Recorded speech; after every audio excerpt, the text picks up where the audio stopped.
powerful plea wasn't enough to help a Galveston County family get their family to the U.S. from Ukraine. Now, instead of fleeing to the U.S., their loved ones face the cruel reality of returning to a war zone.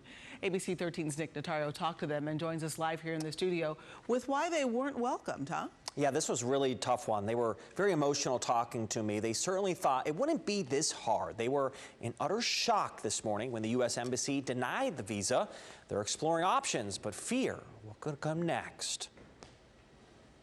The smiles in these photos don't tell the whole truth about what's happening to this family. I feel like I lost part of me because I was like, my family's there and, they have a war in the country. They cannot come back right now. Speaking from Europe in Galveston County, William and Alina Weeks shared struggles of getting loved ones from Ukraine. The couple met while William studied abroad.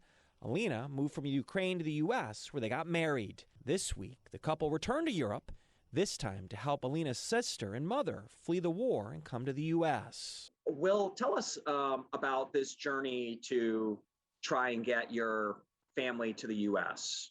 Okay. We had to, wire money to some of their friends so that they could travel via vehicle to try and get out of the country. And they met their loved ones in Romania. Though they were happy to see them, her sister, Anna, struggled with leaving loved ones behind. There's all my friends, all my families. There's my husband, and I need to leave my country, my home. After being together, they applied for a tourist visa. I thought there'd be no problem, at least getting into the embassy and trying to speak on their behalf. After days of waiting, they got their answer. Denied. They were told they didn't have enough ties to return to Ukraine. I wrote, my senators, I wrote my representatives. I heard nothing back. I've exhausted every resource I can to legally get them a visa to come to the United States. Weeks plans to leave this weekend. His in-laws will stay another week in Romania. After that, they'll return to Kyiv. A trip that brought family together days ago now faces the reality they won't be leaving together. Our son, he just lost one of his grandmas, this December. And I just don't want him to lose another one.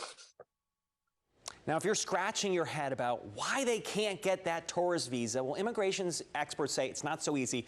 Let's go ahead and break it down right here. So a tourist visa, well, this is something that can be obtained quickly, but here's the thing. You have to show that you have ties to the home country and also that you have plans to return. Now, during a war, that is difficult because you may not be able to return. So that way, it may be harder to get. Okay, the other option is refugee. Well, this one, you have no plans to return, and also it takes months or years in order to get this. Plus, you must apply to other countries as well. Now, I did ask the family, why not just flee to another European country like so many others are doing right now? But they told us simply they don't want to be a burden. In the studio, Nick Notario, ABC 13 Eyewitness News.